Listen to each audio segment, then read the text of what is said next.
even on my most frustrating days, I feel really lucky to be surrounded by so many thoughtful, compassionate, creative people trying to solve these problems together. And that gives me a lot of hope.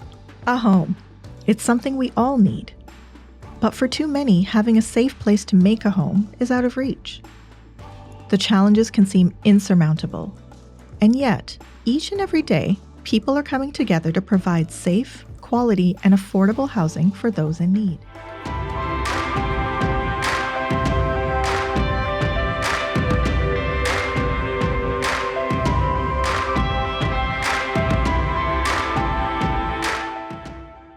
Welcome to today's episode of Let's Talk Housing.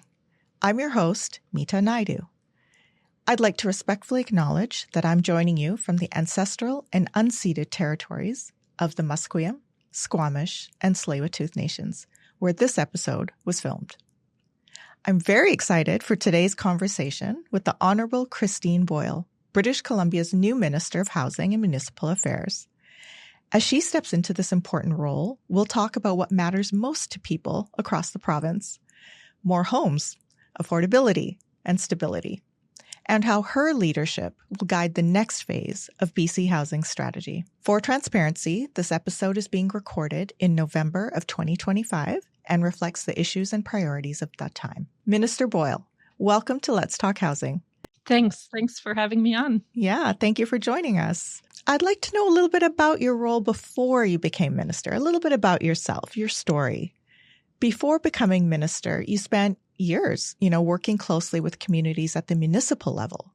How have those experiences kind of influenced the way you think about housing today? Thanks. I feel really lucky to be bringing lots of different experiences and stories into the role that I'm in now, and such an honor to be in this role. I was a city councillor in Vancouver for 6 years before being elected provincially in the riding of Vancouver Little Mountain.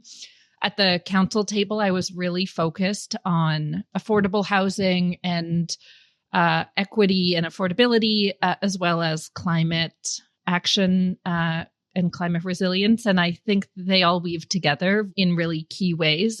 But not just that. Before being elected into local government, I spent a number of years working in the downtown east side as a frontline outreach worker at a pretty low barrier shelter. And before that was a youth worker in East Vancouver, working with some really incredible families who were struggling to stay in Vancouver. Got to, in that role and in my work in the downtown east side, work with the local nations, but also a lot of incredible urban Indigenous folks and organizations. So all of those people and their stories and experiences and my work experiences, seeing what was needed in those different roles, have continued to feed into my work. And I think about and draw from that all of the time. And then my first position in being elected provincially was as the Minister of Indigenous Relations and Reconciliation. And that too, I'm so grateful to be bringing into the role of housing and municipal affairs, because this housing work is really so deeply about relationships and partnerships to me. And so I work closely with local governments, and I work closely with the community housing sector, and with industry and with folks on the ground advocating for housing in their communities and supporting those who are struggling and need it most. And I love doing that work, and I get to work with so many good people, and it is hard, but I couldn't feel more lucky and fired up about getting to do this work.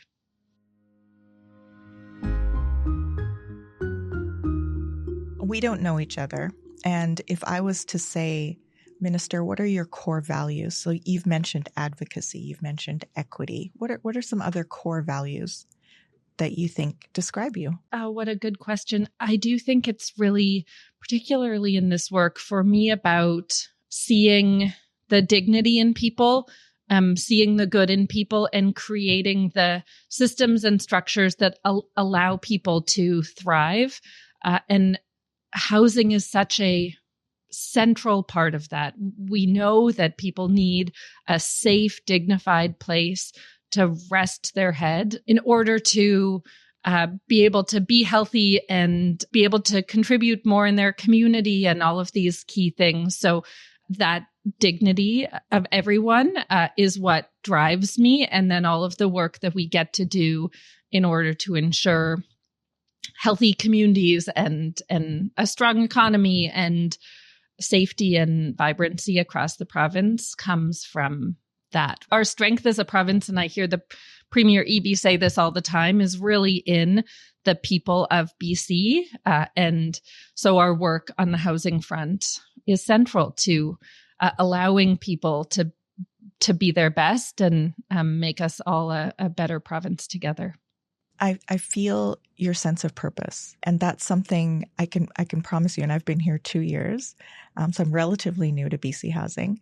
But that sense of purpose is what fuels most of us here as well. There are so many challenges in this work and in this area that if you didn't have that sense of purpose, it's not for the faint of heart.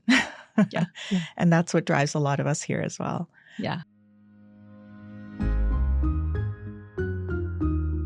And to kind of jump into those challenges, we know that housing costs continue to be a challenge for so many people in BC, all across BC.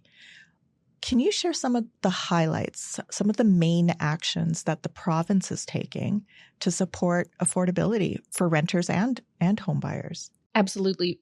We have been, as a government, laser focused on bringing down housing costs for people and building on our efforts to protect renters. And again, I always think about the stories that I hear, the stories that I continue to hear as I do this work across the province, what that means like for a senior on a pension, what that means for young family with young kids planning out a future and looking for stability and everything in between, the construction worker commuting too far because there aren't homes in the community where they're working, or so that has been our focus, bringing down housing costs, allowing people to find a home that they can afford in the community that they love. We've been doing that through rent subsidies, programs like the rental assistance program, shelter aid for elderly renters, safer. We've been doing that through the rental protection fund,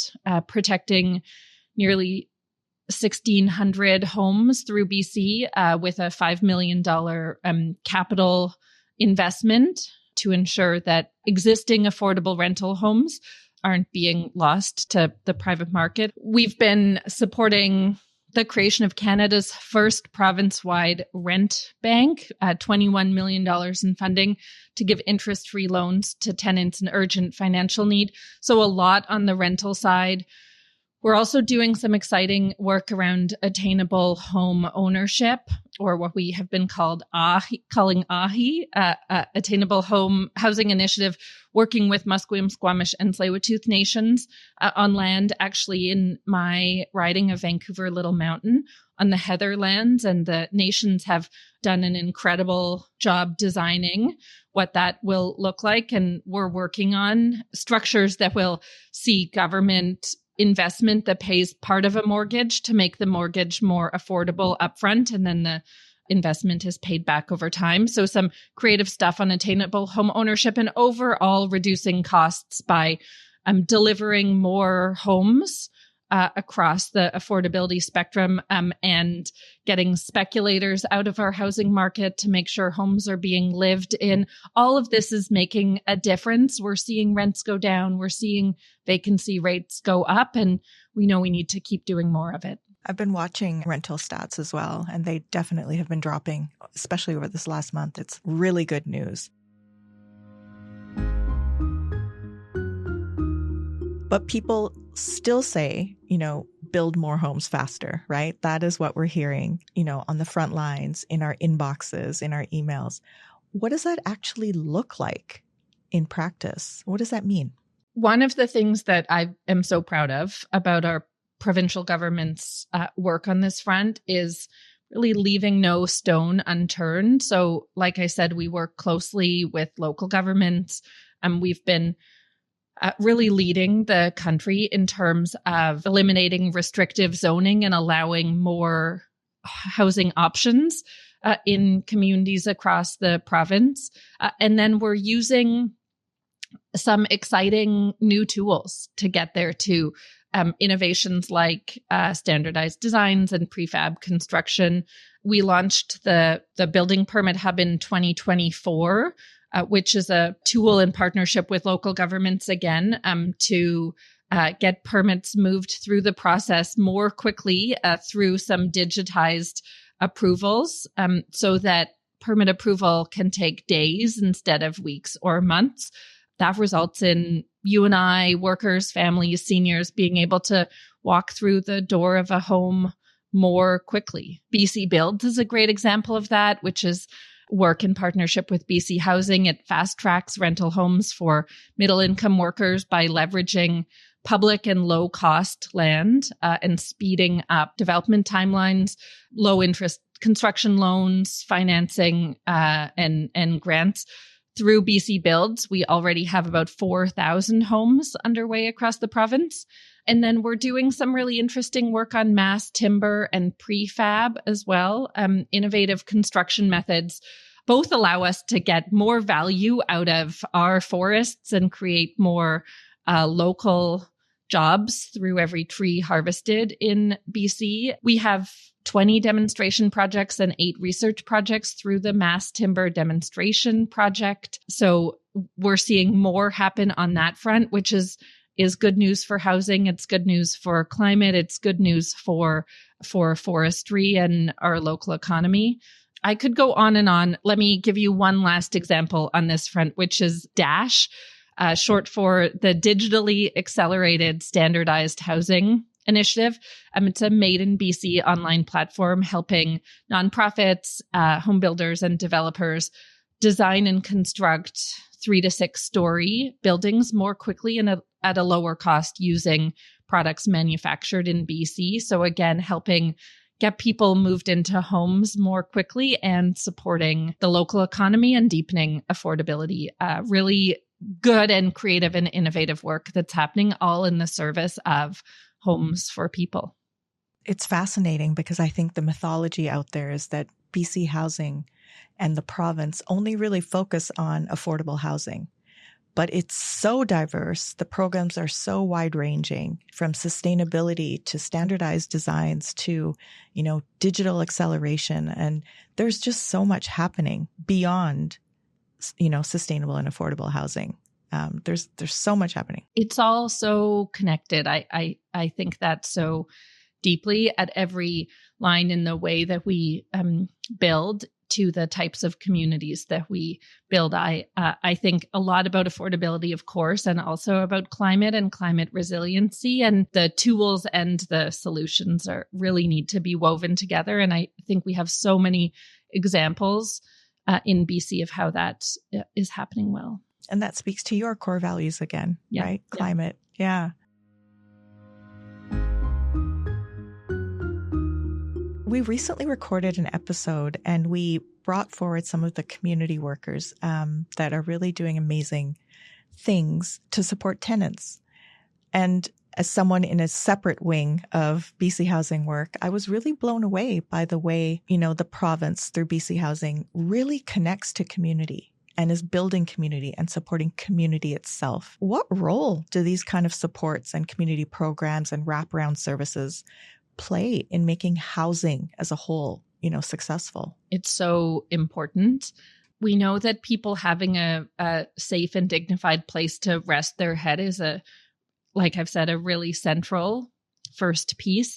And one of the things it enables is people connecting with supports and services that they need. We all rely on other people, and helping people come indoors and make those connections is so critical. And I feel so lucky for all of the people that I get to work with up close and from a distance. And so I often get to hear from or meet folks on the ground who are providing support for tenants, who are advocating for housing solutions at every level. And to see that passion and purpose, as you say, it's critical.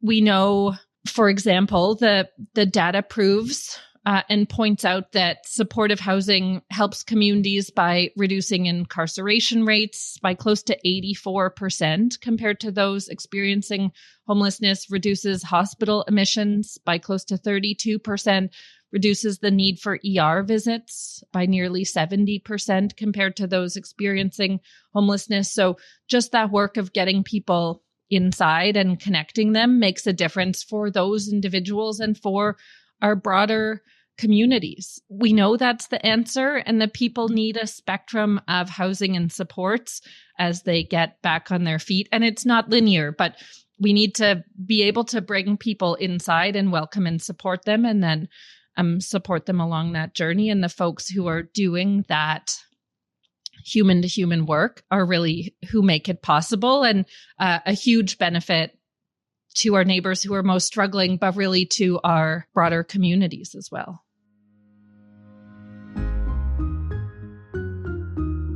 It was really so moving to hear about how some of these programs are connecting people to stay housed. There was stories about communal kitchens and maternal services and neighborhood watch, and, just so much support that matters to people and keeps them housed in a good way. And speaking of that, what gives you hope right now? I feel filled with hope daily, but what gives you hope? I feel so lucky for all the good people I get to work with. And I, like I said, see it all the way along the line, the folks really working grassroots and frontline in their communities, supporting our neighbors who are most struggling or doing that advocacy work.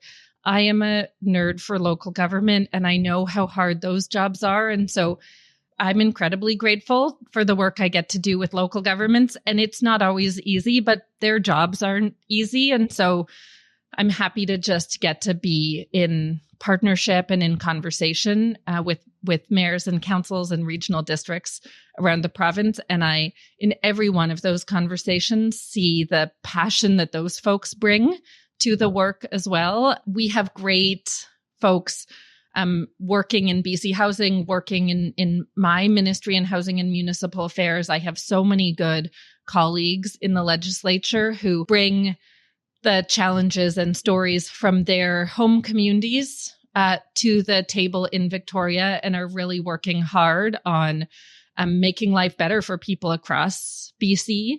And in the broader housing space, the community housing sector, and really creative folks innovating on housing solutions, all of it, I just, even on my most frustrating days, and that happens, I feel really lucky to be surrounded by so many thoughtful, compassionate, creative people trying to solve these problems together. And that gives me a lot of hope. I'm always happy to just dive back into it alongside good people and keep trying to move the needle forward, and seeing that that's happening and rents going down and more people being able to find a home gives me hope that we are on the right path. There's a long way still to go, but I am glad to get to play my part while I can in moving that forward. I'm always happy to get a chance to say thank you to all of those folks, everyone who is doing their piece in their place to support those struggling most, to advocate for and implement solutions, to build the kind of strong and welcoming and safe communities that allow people to thrive, that connect us to one another, that ensure that a senior on a pension has a solid home, and, and a young family has a place to grow up, and they know the people around them, and students and workers and, folks across our province are able to rest their head well at night. And that work doesn't happen by anyone alone. So just feel full of gratitude for everyone doing their piece of that. Thank you so much. Yeah. I really appreciated getting to know you a little bit and hearing about your values and what you believe in, and your thoughtful insights on housing and its future. Glad for the conversation. Yeah. Yeah. Oh, that's wonderful. And I think it's clear that, delivering homes faster and more affordably and more innovatively, is going to take coordination across every level of government, like you're saying, and your leadership is a big part of that. And we like hearing from our leaders and who they are. So yeah, I really appreciated your chat today with us. Thank you. Thanks so much. To learn more about BC housing, including how to apply for subsidized housing in British Columbia, visit www.bchousing.org. You can also find us on Facebook, Instagram, LinkedIn, and X. If you enjoyed this episode, give us a rating. This will help others find Let's Talk Housing and join the conversation. You can subscribe to Let's Talk Housing on Apple, Spotify, or wherever you listen to your podcasts.